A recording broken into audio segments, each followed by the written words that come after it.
Western Spring Television, ours it is.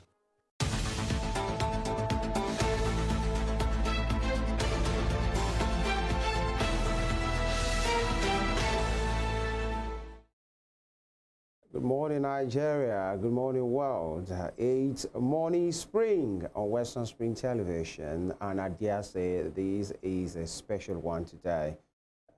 This one is quite a notable one, knowing fully well what today represents. March 8, it is, and it's the International Women's Day. All over the world, it is set aside to celebrate women, to bring, you know, the world together to celebrate the place of women, you know, identify their challenges, their prospects, and do everything you know, to make them recognized and to give them the best support that they can get within the women for themselves, and every man as well contributing to make every woman around them that they have, you know, even beyond them, a better person. And today is about investing in women, you know, which signifies progress.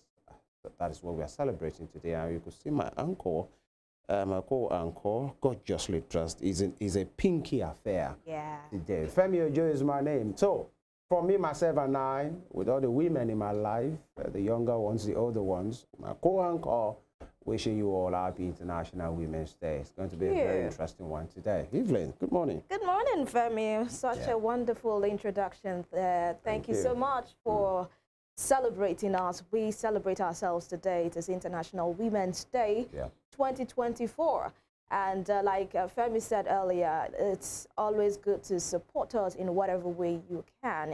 I love the fact that this year's theme says invest in women, accelerate progress. It means invest in us in whatever way you can, in our finance again, and finance. Why are we starting with finance? In business, in our career, in our spirituality, in our emotions. Please invest in us. My name is Evelyn Ohiolei. Thank you so much for joining us on this special International Women's Day edition of Morning Spring. That it is. You know what they say about women and money. By the way, she started a call for support.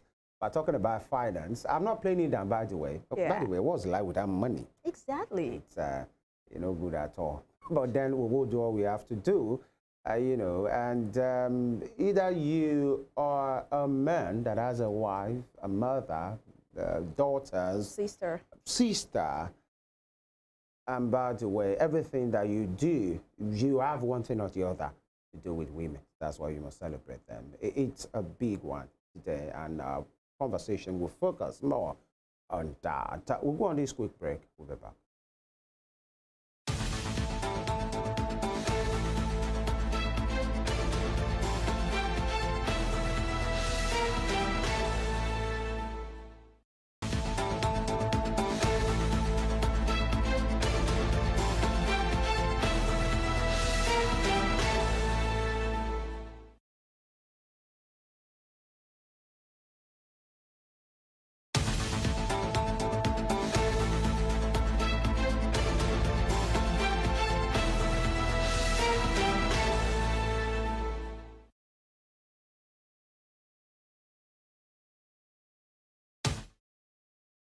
All right, the conversation will come after now, but as usual, we'll usually look at the headlines, you know, stories from our major dailies And today, Ladi Jalabi is here as well. Good morning. Good morning, Femi. Good morning. I don't know, maybe I should wish tempted, exactly. I'm tempted to say Happy International Women's Day. To your wife. To the women in your life. Yeah, to your wife, to your mom. Thank you. All right. I was almost saying Happy International Women's Day to him as well. By the way, thank you for joining us. I look feminine to you. It's possible. You are not donning the pink thing now. You can extend the greeting to the women in your life. No, you should and you must. Thank you. We'll start with the Daily Trust. The Daily Trust newspaper. The bold headline there starts with a bad news. Bandits abduct 287 students. Principal from Kaduna school. Over 20 orphans among victims. School not fenced. Principal killed recently. Wife abducted. They will be rescued. That's coming from Governor Sani. We are trailing attackers, the police. Now, moving on, pilot survivors, Air Force suffers mishap in Kaduna, but no dispatches team to rescue abducted female IDPs. I'm feeling well that this happened 2 days ago, and then yesterday, that happened in Borno. Yesterday, this one happened in Kaduna, one of those villages in Kaduna, just as they were just settling down in their class. 287 pupils and students. 2 killed as robbers attack banks, police station in Kogi. It's bad. SAF backs reps members push for parliamentary system. And of course, some gentlemen here at, front page, top story, special edition on International Women's Day. Tinubu suspend REA, Rural Education Agency Management Team. And of course, but very quickly, Ladeji, bandits abduct 287 students, principal from Kaduna school. And when you see the riders, over 20 orphans among victims, school not fenced, principal killed recently, and another principal has been abducted. Well, I think... the governor is promising they'll be rescued. Police say they are trailing. The governor should go and sit down with all these things. We've had the rhetorics a couple of times. They will be rescued, they will be rescued. Leah Sharibu is still with the abductors. A few people were kidnapped 2 days ago, thereabouts. And I think for every time the Senate president comes out to make a claim, there are people out there that want to debunk his claim. Don't forget, 2 weeks ago, he actually, he came out with an unconfirmed news, which I call the fake news, because if it were to be an ordinary Nigerian, they will tell you are carrying fake news. He said the federal government has given out 30 billion. Governors came out to say it is a lie, sir. You are lying.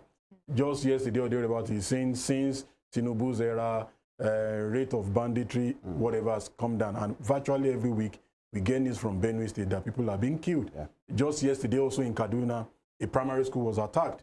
And here again, this is another place. See, it is high time our politicians stop playing politics with the lives of the people. If everybody dies and they are the only ones remaining, I don't know who they want to govern over. Do you get? So it's high time they just do the needful. And that's the reason why I said the governor should go and sit down is because many of them fail to take the security of lives and properties of their citizens seriously. All they care about is, how do I fly to Abuja to go and share the fact? They care less about what do we do to improve the lives and property of our people. And the only way through which you can do this is to make sure that you take people back to production life, reduce the rate at which people are jobless. When you do that, and already the people in the... Again, I've had issues with people saying some bandits are repentant. You can't, Yoruba people say there is no way you kill a mad person that there won't still be a remnant. You don't put people that have killed our soldiers. You know how much it costs Nigerian government to train a soldier? People that have killed scores of soldiers, and you tell me they are repentant. No, abducted children. People that have abducted children, people that have molested women. I saw a gory picture from Edo State yesterday. A young lady on her farm was molested and she was burnt. And you will catch such people, you will tell us they've repented again. Right. This doesn't make sense. Doesn't make sense. Abducting children. Pupils, we learned yesterday, I saw the news. The school has a primary and a secondary. So they rammed all of them together with some staff And, you know, that's what we are seeing right now. But, That's you know, all. the concerns also are how were they able to move 287 There were students even more than that. from that location to wherever they are going to. This is not just, they are not, the children are not flies, they are not cockroaches, these are Evelyn, human beings. The staff member that spoke to the governor when I saw the video, because the governor visited the place, said all of them, almost 700, were marched into the bush. So some were able to run away. So by the time they took the head count, at the end of the day, they realized 287 of them are missing. Evelyn, a friend of mine's brother was taken from Abuja, Pape in Abuja. If you know how close Pape is to Azor Rock, then you have more fears. From Pape to Kaduna, they trekked. Amazing. All right, we hope that these pupils are found and returned back home safely. We move on to Vanguard newspaper at this time to check out what stories are making headlines for today, Friday, March 8th. Minimum wage, NLC TUC split, want different pay in zones. A couple of riders, NLC TUC public sector proposals range from 120,000 to 850,000 naira. South workers propose 850,000 naira as governors stay away.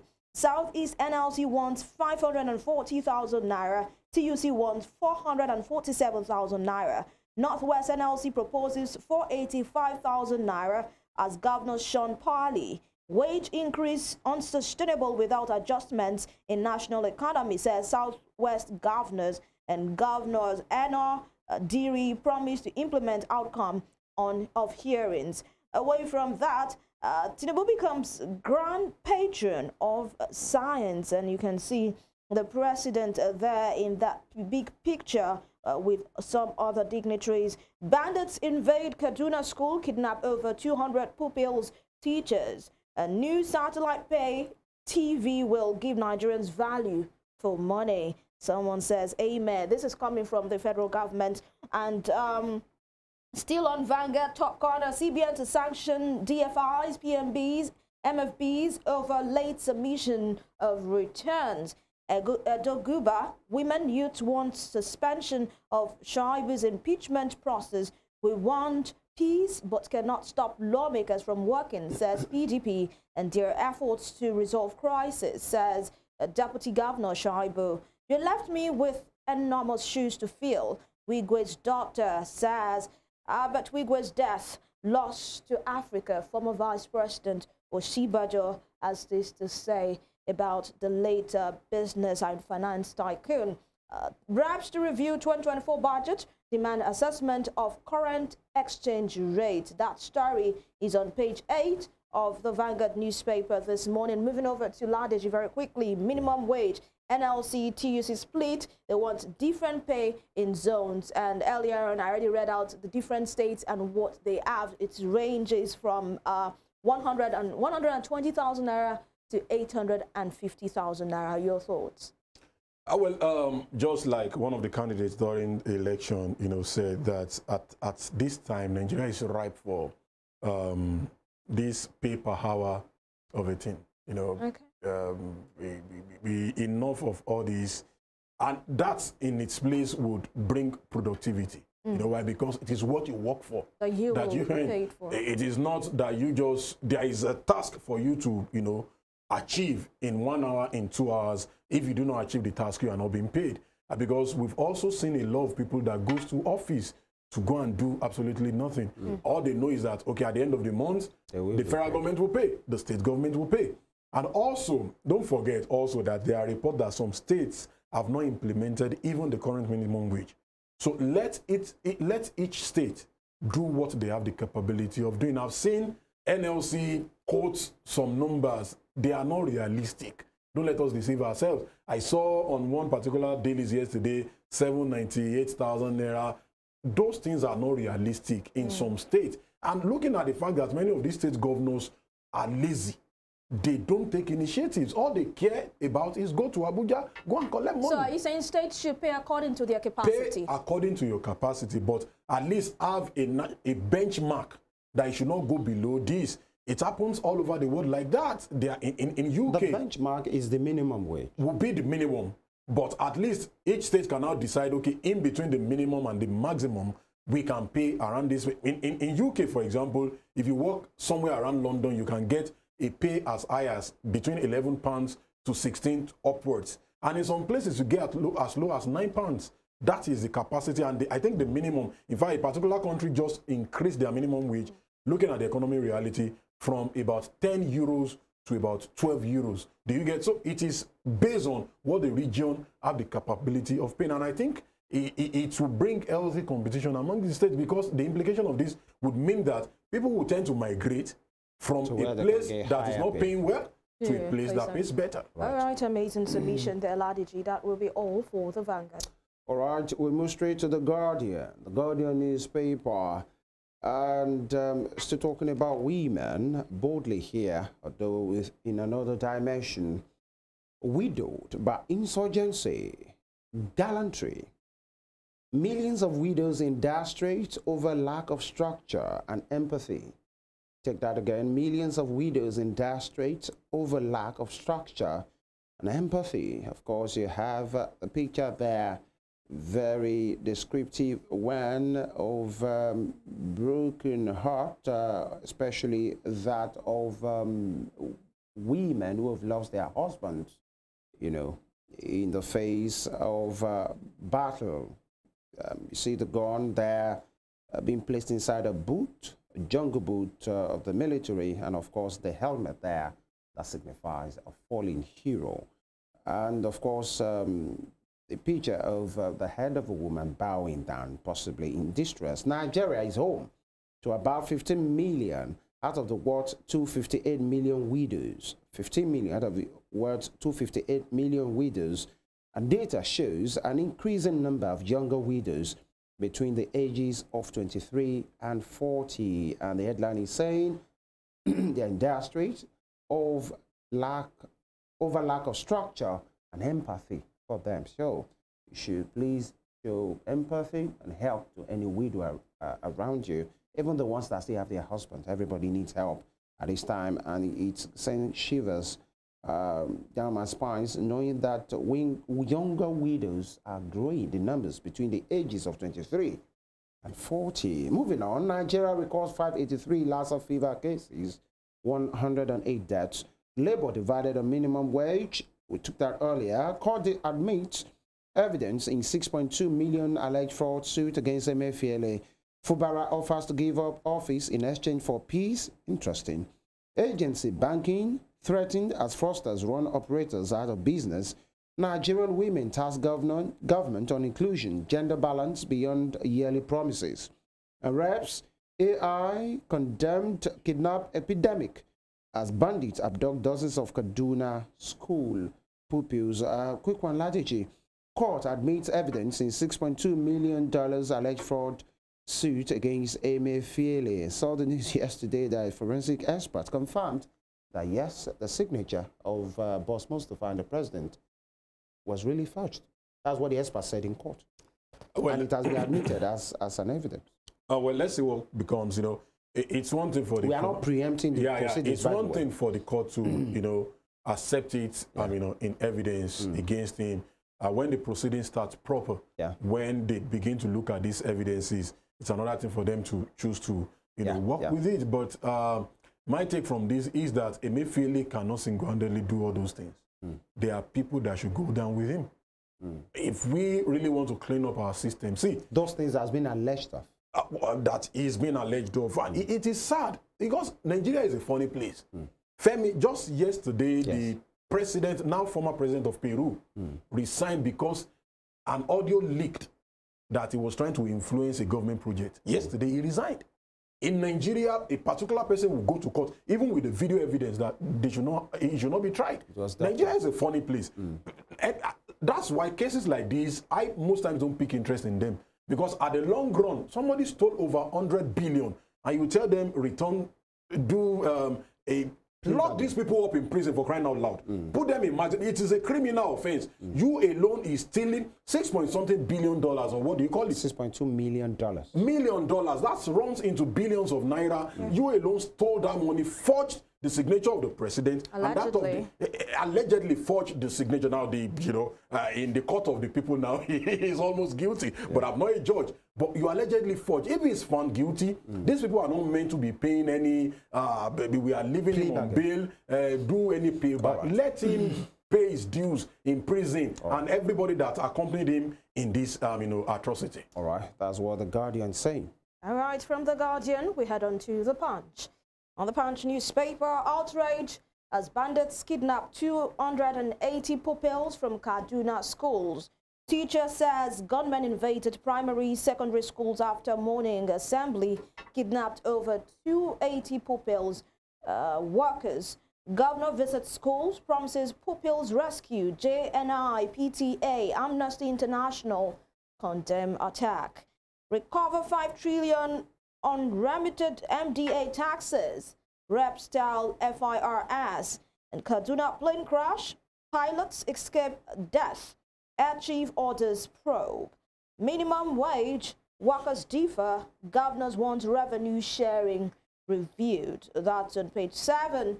Tinubu suspends REA boss directors over alleged 1.2 billion naira fraud. Reps demand a 2024 budget review over forex crisis. And Wigwe's philanthropy, dedication to gospel exemplary. This is coming from Daddy Deboye there in the night of tribute to the late Herbert Wigwe. All right, so we move over to Ladeji Alabi here. Tinubu suspends REA boss directors over alleged 1.2 billion naira fraud. A lot of people are actually commending Mr. President for doing or from departing it, a very wide departure from what we had with President Bola Tinubu. They say he's responsive. They say he attends to issues. And not forgetting that his spokesman, Ajurin Galale, recently said, Mr. President is a workaholic. He sees to every issue. He directly sees to every issue. And sometimes, most times, he sleeps at 3 a.m. I just want your take on this. Do you think Mr. President should be at least applauded for being responsive? Responsive in what sense, Evelyn? So issues. These issues are being stated here. I mean, we can see that it's a clear departure from where we are coming from. Talk about the administration of Muhammad Buhari. In Buhari's regime, too, we had people picked up by EFCC. There are people that have been... what's the name of his... Bajabi Amila was fingered in the issue of Beta Hedu. Why has he not been suspended? We don't do selective hearing. You don't select the issues you want to listen to. So you think Mr. President is not? I don't. Okay, so yes, he's responsive. People are crying. People are crying of hunger. People are saying the price of PMS has gone up. What are you going to do? You are saying you are not paying, subsidy again. The IMF have come out to say you are paying. Another marketer came out last week that the federal government is paying up on to 1 trillion naira on fuel subsidy, and you are telling me it's responsive. If he's truly, see all those things that Ajuri is saying, Ajuri is doing his job. Who cares less? If he like it, he should not sleep. What we care about is the improvement in the lives and property of Nigerians. That is not sleeping up until 3 a.m. Does that put food on the table of Yalata in Aleko market? Or does that improve the life of the NURTW guy that drives every day? You saw the interview that this station conducted about a driver, a particular. You heard the words of this man. You saw the way even people that are working looks like they are jobless. A lot of people are losing their job every now and then. You are telling me it doesn't even like you should not sleep for 24 hours in a day. I care less about that. What I care about is the lives of the people should be improved. And we should not do selective, okay, this one is my boy, leave him for now. This other one, the man you said is suspended, you are appointing another person, the son of the current APC national chairman. The boy, nepotism.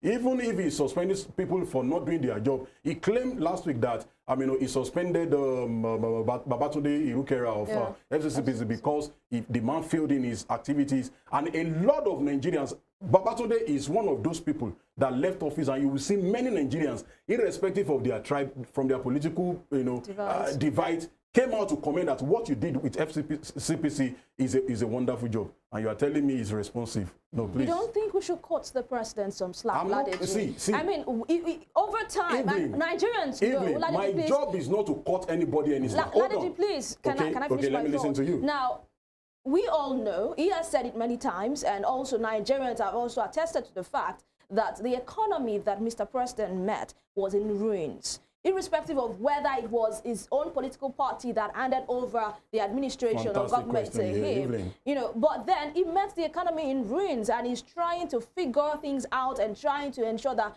we live where we are now to where we are supposed to be. It's not magic. Evelyn, 2020, this same person you are making an excuse for told the president then.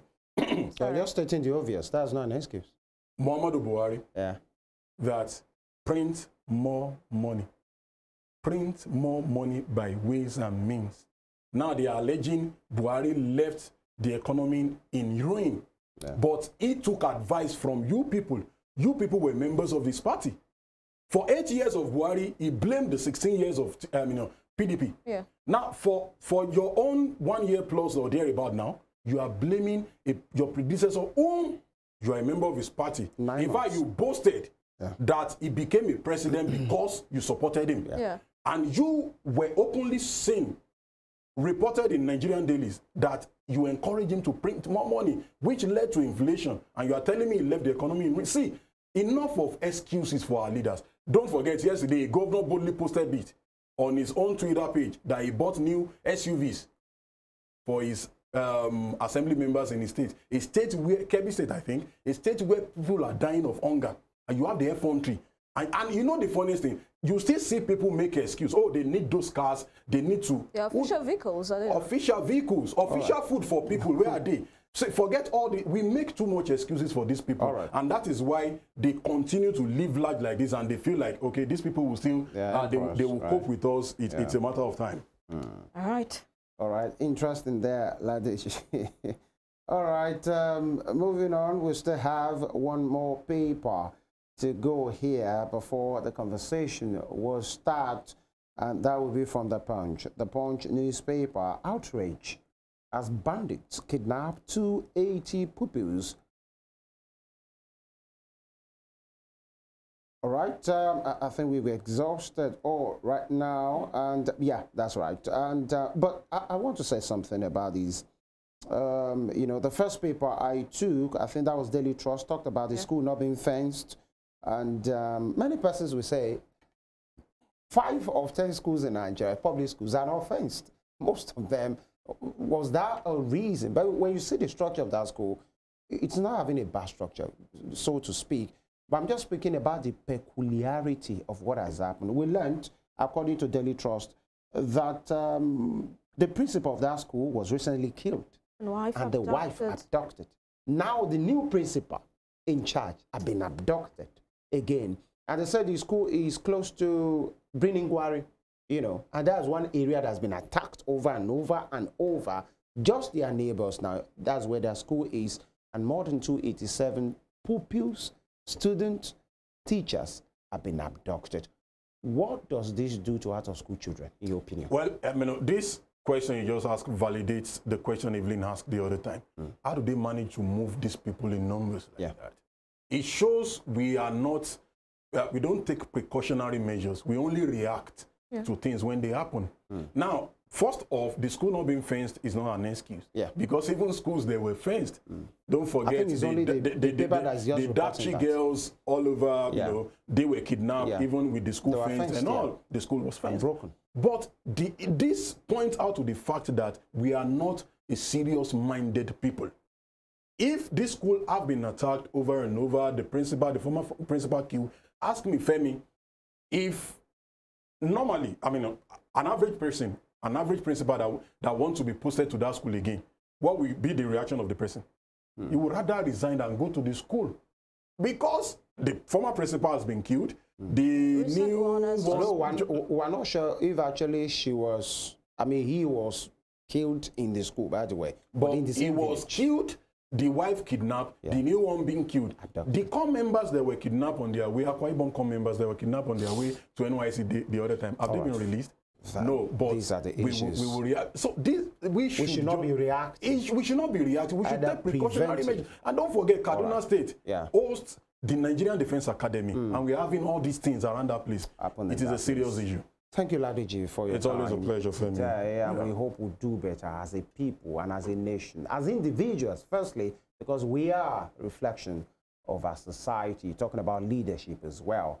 But then we'll take the conversation forward, but that will be after this break, to talk about our women, the prospects, the challenges, celebrating them on today's occasion of International Women's Day, March 8th of every year. Stay with us.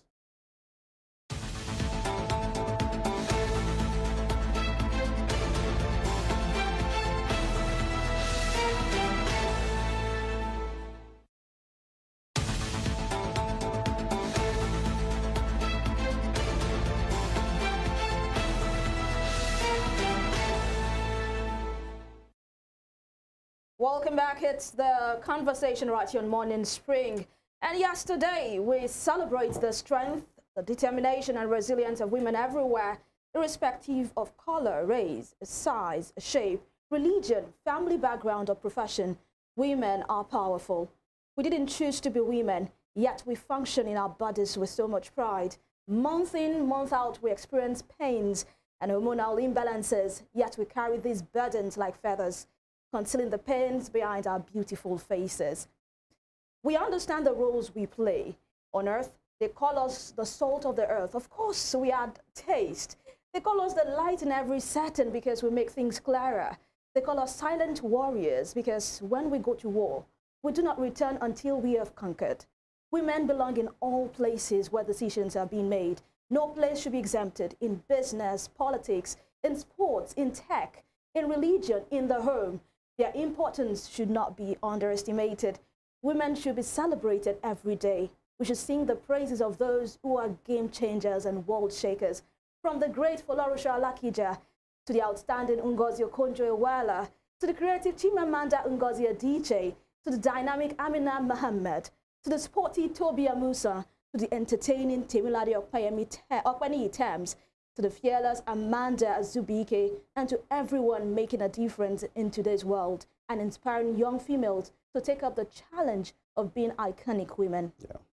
Today, on Morning Spring, as we celebrate International Women's Day 2024 with the theme Investing in Women, Accelerating Progress, we have one of such women making a difference in our society today, the wife of the Executive Governor of Osun State, Our Excellency Erelu Ngozi Abeni Adeleke. Thank you so much, Ma, for joining us in the studio, and happy International Women's Day to you. Same to you, my sister. Good morning, Excellency. Good morning. Thank you for joining us. Good morning. So, IWD, International Women's Day, what does this mean to you, and how do you feel on this special day? On this special day, I feel great, first of all, to be a woman. And I feel great we are alive. I thank God Almighty that we are here again. We are alive ever to celebrate women all over the whole world and in Osun State as well. It is a great day, if you ask me.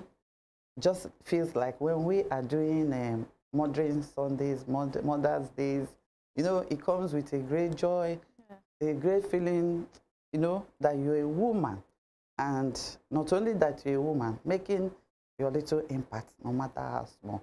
I feel happy, I feel great. All right, we can see that written all over your face, the joy and excitement of being a woman. Now, you are the First Lady, you know, wife of the Governor of Osun State, the living Spring State. And one would say you are a mother to all women, especially right here in Osun.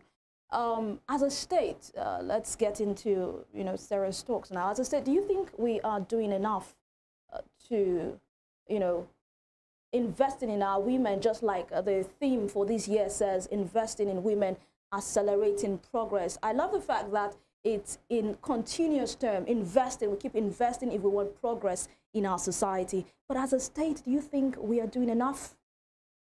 Well, as a state, we've started. You know, there's in everything, there's a starting point. In the past, I would say we are not even there. But since 2022, when Senator Ademola Jackson Nuruddin Adeleke came on board, my husband, I can tell you a lot have changed. I cannot tell you categorically that we are already there, but there's been some significant progress. We are making progress for sure in Osun State. And by God's grace, before we get to the end of the first tenure, Osun will witness some changes in the lives and activities of the women in the state. Because when we came on board, what I got to hear was, we don't get to see the first ladies in this state, the wives of the governors, we don't know, their names we don't know. People will come, they will tell you, you're just one of a kind. We've not seen, we've not witnessed this type in Osun State before, because I told them my arms are open to welcome all and sundry, because I want us to work together. Because if you want to serve your state, you have to have keep open doors for your people to reach you, for you to be able to brainstorm with them, listen to them, find out what is their, hear from them, areas that needs immediate attention. And the reply I usually got was like, ma'am, this is the norm. I've not seen any first lady like this ready to work with the people, collaborate with the people, listen to people, welcome people at will at any time. But coming from the background where I came from, which was banking, and as a marketer, I know what it means engaging.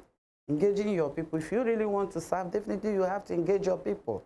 You have to interface with them for you to know where it's spending them, for you to know what you need to do on the immediate. There's a whole lot to do in Osun State.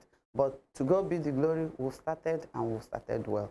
All right, so what are the things that you have started? You said there's a whole lot to do in Osun State, and I'm sure when it comes to women issues, investing on women, young girls, there are a lot to do.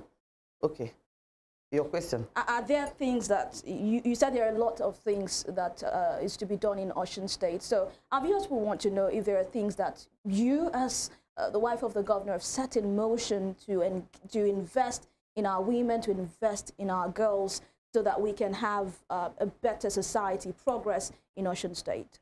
Yes. Even you're talking about setting in motion, I've already kick-started. Not only setting, people will tell you, we are setting, we are getting prepared. I've already started. Like, the moment we came on board, I started with women.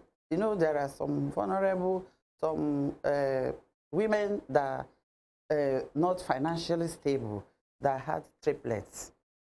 Do you understand? I've had about 4 sets of them.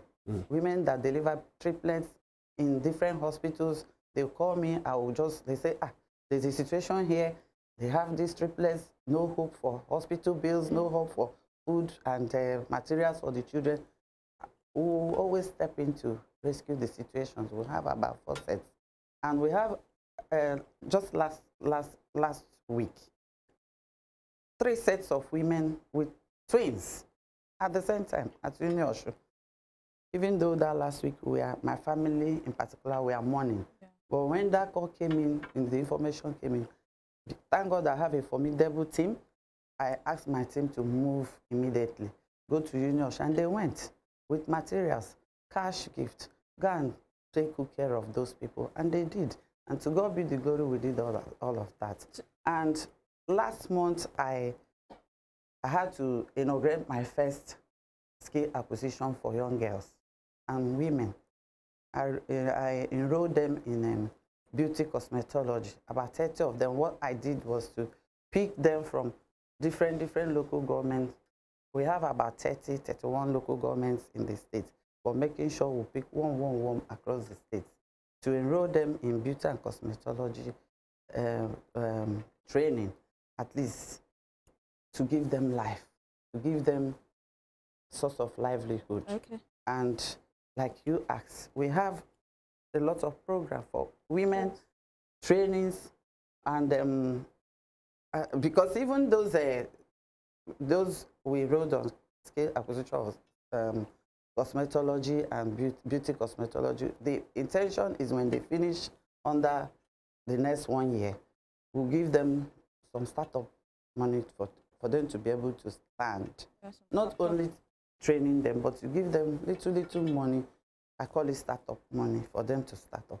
Okay. Then for my women, I have a lot of trainings for them, both under soap, even fashion designing. Like we did this beauty cosmetology. The next one coming on board that will come immediately is the Kampala Adire training. Oh. Yes,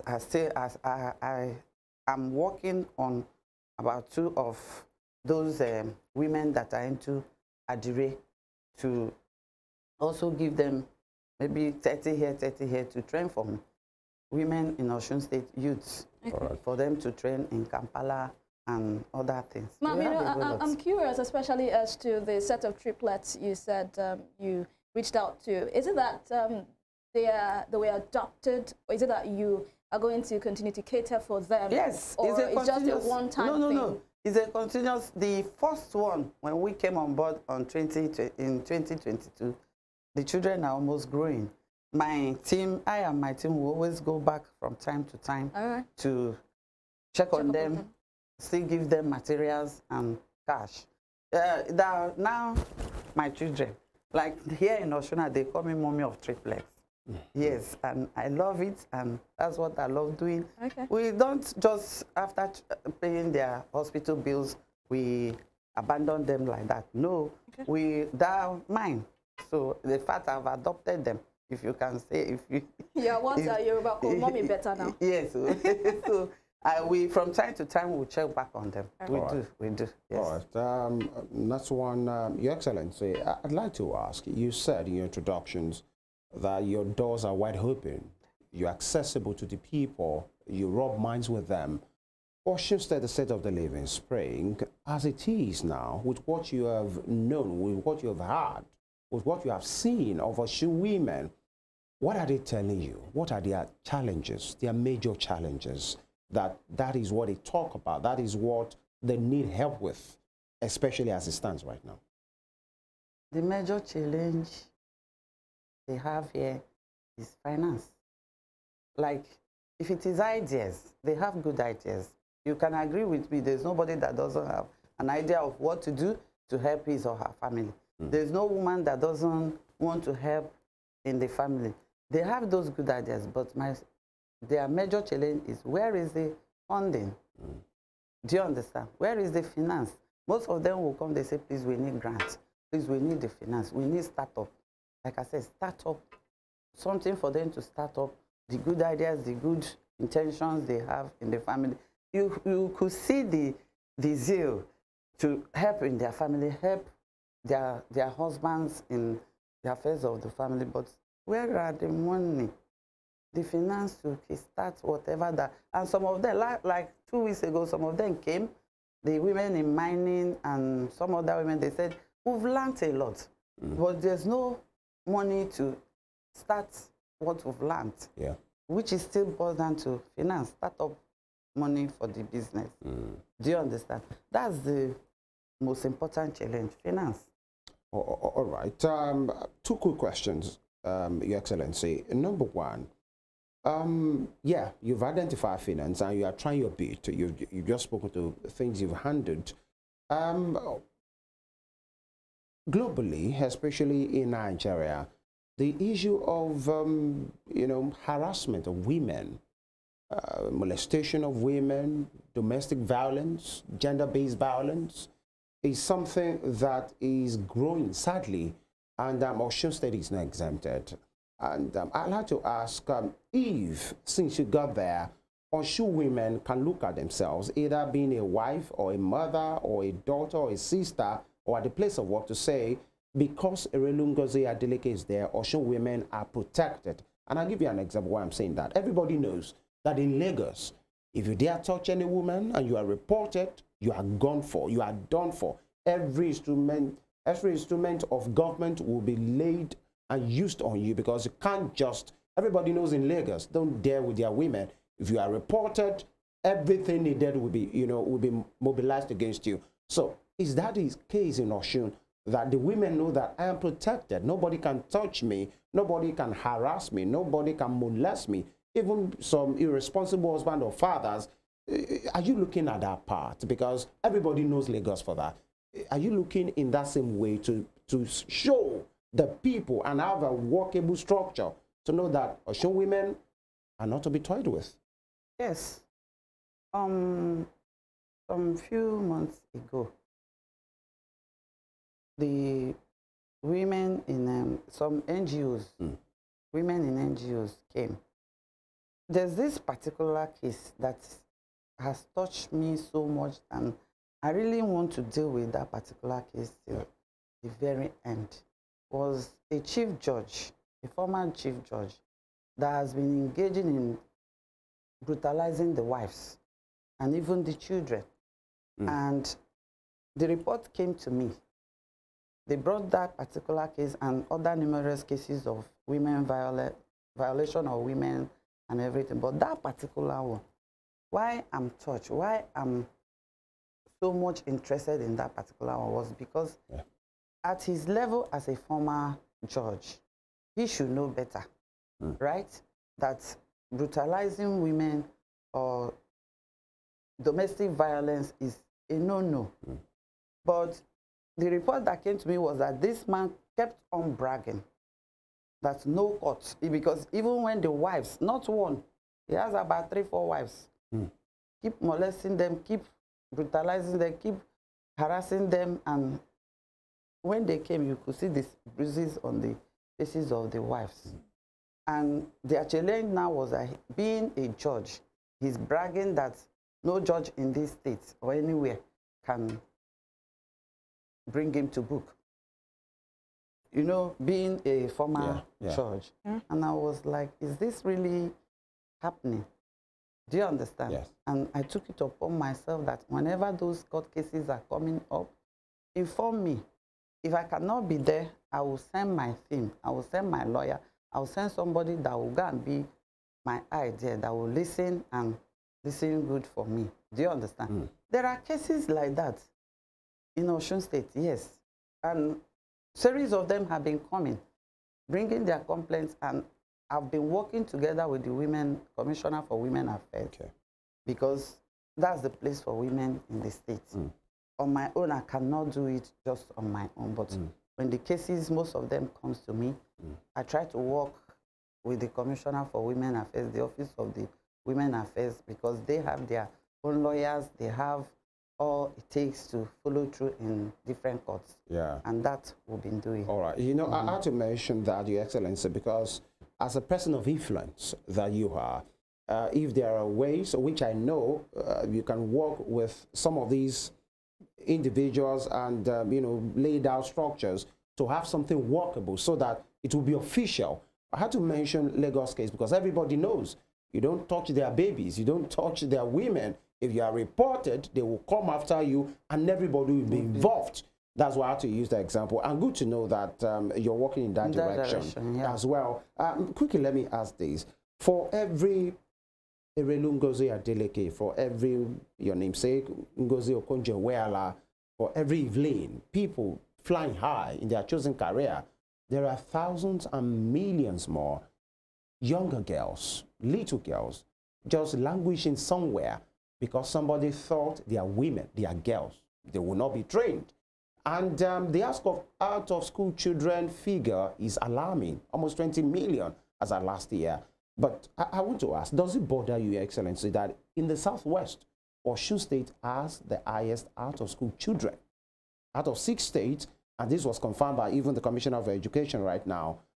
But what are you doing about it? Because we are talking about investing in women, and it's only girls that will become women, especially on a day like this. Does it bother you? It bothers me. It bothers me a whole lot. And as the wife of the governor, I'm not relenting in that area, because if I was not given the training at my humble beginning, if my parents did not do the right thing in my life, I wouldn't have been here speaking with you today. You can agree with me. So for every girl child, it's important. And there's this saying that train a girl child, you will be trained a nation.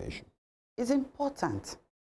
It's very, very important. And I've engaged with my husband to find out how we can, if it is declaring free education for for the girl child in this state, but that will look like you're just being gender partial. biased. Yeah. Yes, you're being partial. But if that's what will help parents, if that's what will ginger them to say, okay, since it is free, because most parents are like, instead of using my money to go and train a girl, let me train this my one boy or two. Do you understand?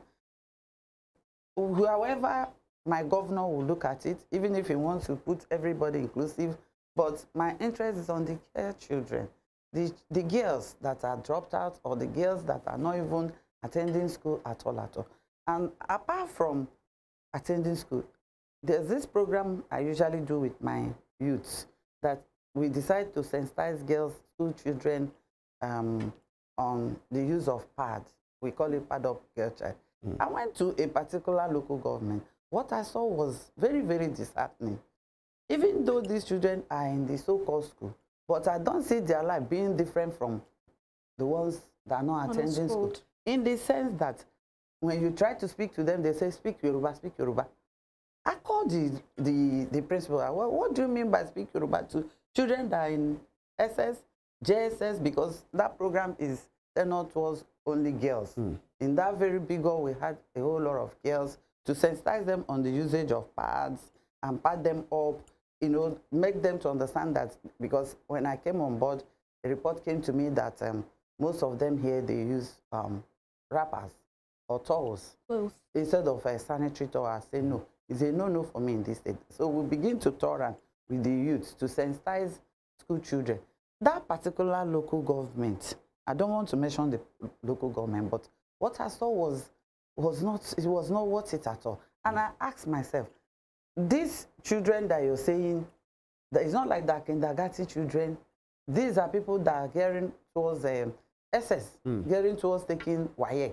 And they couldn't communicate with Are they going to write their WAEC exams with Yoruba, vernacular? Is it not English they will write? Why are we saying speak Yoruba, speak Yoruba? I watched them. They kept on saying that as they were exercised, if they put English, they said no. I stopped them. I said, I want to get to the root of this issue of speak Yoruba to these young children.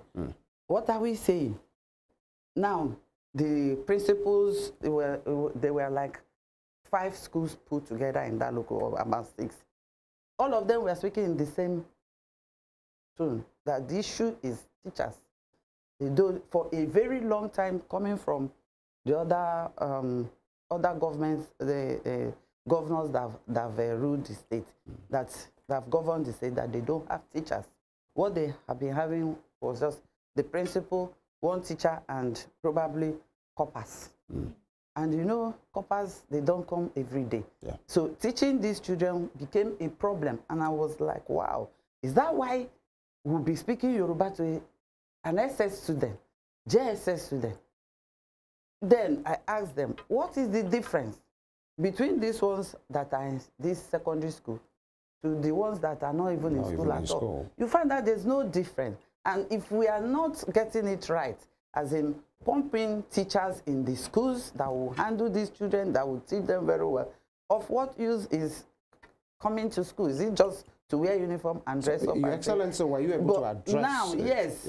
Yes, I was able, I'm coming at that. I was able to handle that with the Commissioner for Education and the SA for Education. And even there's a commissioner that happened to come from that very local government. And I told him, I'm highly disappointed that this is happening in your own local government. But all of us now, we are working together, because good enough, it came at the time that the governor and his government are talking about employing good number of teachers to be formed, because it was a big challenge. And thank God my husband, the governor, noticed it, and he's already working in that direction to employ a whole lot of teachers that will be shared across all the local government to get our education right. Definitely we're on the right track. The governor and his cabinet members are on the right track to get education in this state right, because before these states, they were nowhere. But with the governor, Senator Damola Jackson Nuruddin Adeleke government, I can assure you we will get there. We're already on that track, on the right track, and we will definitely get there. All right, glad to know that you are working, closely with the governor's cabinet members, especially on issues that affect the women. It's so good to know. All right, this is where we kind of take a pause, and when we return, the conversation continues. It's still Morning Spring right here on Western Spring Television, and it's a special edition, International Women's Day 2024.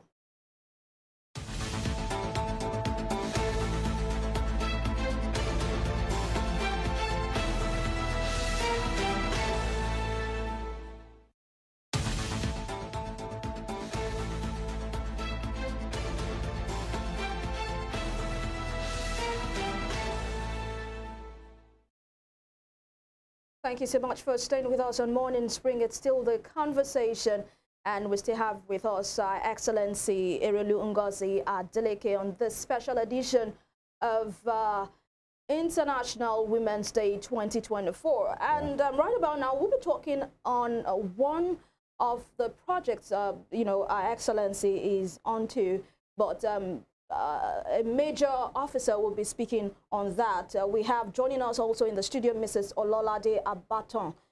She is the coordinator, State Family Planning. Welcome on board and happy International Women's Day to you. Thank you very much, Ma. So we would like to know what your foundation or institution is known for. We want to talk about the health of women, and we know that health is wealth. Yeah. Without health, they cannot achieve much. So I'll just I'll give the mic over to you so you can Thank you very speak. much. And I want to say happy International Women's Day to all our women in the whole world. Thank you. And so this day, like Mama said, is a joyous day to us all. And we are very happy. As an individual, we must be able to celebrate ourselves. And that is why we are here this morning. And from even the governor of the state, we want to appreciate him, sincere appreciation for every good thing he has been doing in the area of family planning. When you talk about the health of women, it is very, very important. It's a woman that is in good health that will be able to go out, work, and be productive. And you will be able to support the husband. And so family planning program in Osun State has been for long. We have trained providers.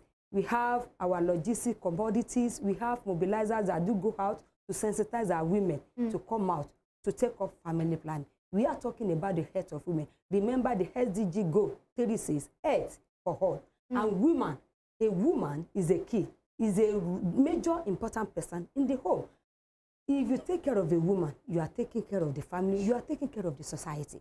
And as an husband, you know that if your wife is in good health, then your mind will be at rest. If your wife is sick and she's hospitalized, there is no way you'll be balanced. So the woman's health is very, very important to us. It's very key.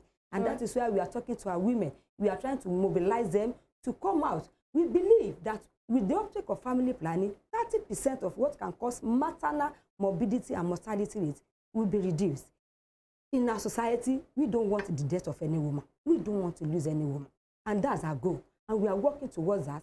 And we are still working on it. We have implementing partners in the states, supporting family planning program. We have a lot of lined up program, even to celebrate ourselves now. We have women that have moved up to the higher ladder.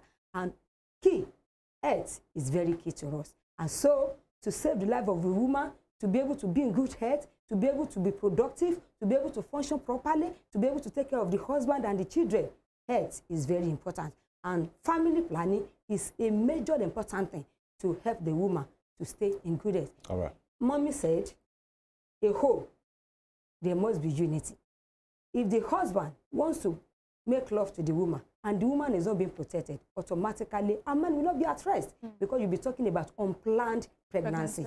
And once the woman has unplanned pregnancy, there's nothing you say. She wants to go for unsafe abortion and we don't want to lose her. And so we are talking about family planning to increase the uptake. We want to sensitize our women during this day to make sure that our women are in good health. All right, talking about sensitization, this is one you're doing. I mean, our viewers are getting educated.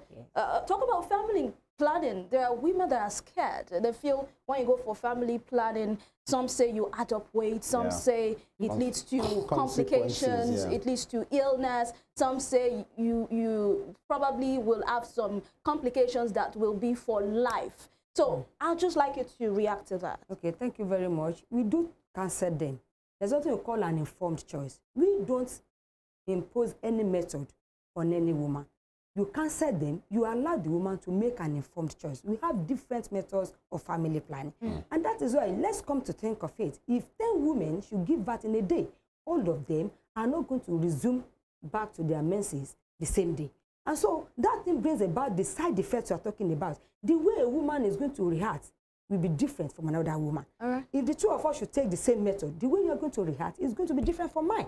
But one thing that is very sure is this: family planning, the benefits we have is more ever important and greater than the side effect that you might think of. And that is why, as a trained provider, we counsel our clients that this might be the experience you might have. Majorly, there's what we call menstrual changes. The bleeding might be normal, there might be reduction, there might be extra flow. Once you educate the woman, you counsel her on all these kind of experiences. By the time she's having such, she will not be afraid, because you might have told her before that you might experience this kind of menstrual changes when you are on this particular method. All right. Ms. Abaton, as we round off and go back to Her Excellency, you've been speaking with your women, you know, what are the challenges? What are they saying? Thank you very much. So that we address it, Yes, we know our women. Like she said, when women are afraid that this might be the side effects, like you have said. So that is part of it, the work of a trained provider, to let them know that it is possible and just to allay their fear in that aspect. Another important thing is about the culture, about religion. Just coming back to that. Thank you. Culture and religion is a major thing that we do face. We know in family planning we have rumors, myths, misconceptions. Now, we need to counsel them, to help educate them, to let them know that this is this, the right thing is this is the correct thing. We give them adequate. Do you do that with their husbands? Yes, thank you. We do allow them to be, even we do appreciate when the husband comes to the clinic with the wife. We do appreciate them. But where at the time, you know, the men now, they will have to go out to go and do their work, look for their daily needs, and so to take care of the family. So the availability of time is, the time factor is the issue here. But we, as trained providers, we do appreciate men because we believe when a man follows the wife to the clinic, you have the health of your wife in mind. And you want to take good care of your wife in that direction. Sorry, they will work on it together. Yes, 10 seconds. They will be on it together. Yeah, 5 seconds. How accessible is this? Sure. Family planning in Osun State is readily available. We have the public facilities across Osun State, across all the states, all the facilities, the local governments. We have medical facilities. We have our primary health care centers. We have secondary facilities. We have tertiary. All right, Ms. Ololade Abaton, thank you for your time. This is a conversation that we can't exhaust today. You know, as we round off with Her Excellency, I'd like you, you know, to give us a sense. How does it feel to be the wife of the executive governor? What's the itinerary like? Does it bring pressure? You are married to one of the Adelekes, a successful clan, you know, talking about their dynasty. What does it bring to you? Many persons will say the pressure is much. So for you, what is it like? For me, it's like fun. Because coming from banking industry as a marketer, there's no pressure that can match that, which I've faced for almost 20-something years of my life. Working as a banker, you know how it feels. Wake up early in the morning, you go to work, you come back late in the evening. So there's no amount of pressure. It has this position has its own pressure, but having faced more pressure than this one, you know, I can absorb. All right. You know, this one I can comfortably absorb the pressure that comes. And for, like I said, it's fun because I like challenges. I like learning new grants. I like facing new roles, and it has ushered me into learning politics. Before now, I'm not a politician, but right now, you're married to one, so you have to be one. Yes, I have to be one. And I'm enjoying every bit of it every day. All right, Your Excellency, as we wind up right now, I'd like you to address women out there, your International Women's Day message to women in Osun State, women outside of Osun State, to a girl looking to you now and saying, oh, I'd love to be like Erelu, Ngozi, Adeleke. I'd love to be this and that. I'd love to thrive in my chosen career. I'd love you to send a message to them at this time. First of all, to my women, I want to encourage my women to please work hand in hand together with their husbands. Together we can achieve greater heights. You cannot wage war with your husband at home. Be a mother, be a good wife, be a supporting wife. By God's grace, everything is going to be fine. And to our upcoming mothers, the young girls, I want to encourage you. Don't be faster than your shadow. Because a lot of young girls want to make it fast. They want to be on the fast lane. I want you to take it one day at a time. Take your education very serious, because that's the first step. When you are true with your education, allow God to take charge. And I want to tell all women all over the whole world, congratulations. I wish you happy International Women's Day. And I want to encourage all women to please be prayerful. No matter what you do in life, without prayer, without God, you cannot achieve anything. Thank you, Your Excellency. But with God, all things are We possible. sincerely appreciate your presence, Your Excellency, wife to the Executive Governor of our dear darling state, Osun State, Erelu, Ngozi, Abeni, Adeleke. Thank you so much for coming on Morning Spring. Thank you for having me. Thank you for your time, And people, that is the conversation right here on Morning Spring. Thank you for being a part of our world. We appreciate you all of the time. And to all women out there making it count, we celebrate you to that. To upcoming women, to ladies and girls out there, you can be the best if you put your mind to it. Remember that you can watch a recap of this show on our different, on YouTube at Western Spring Television, and also you can connect with us on our different social media platforms at Instagram, X, and Facebook at Western Spring Television. My name is Evelyn Ohiolei. And of course, rounding off from here, I want to say a big thank you to the team, the entourage that came with our excellency. We appreciate you, to Mrs. Abaton here, and so many others, beyond this room. Thank you for your time. To our wives, our mothers, our daughters, our sisters, happy International Women's Day to you. Femi is my name. God bless Nigeria.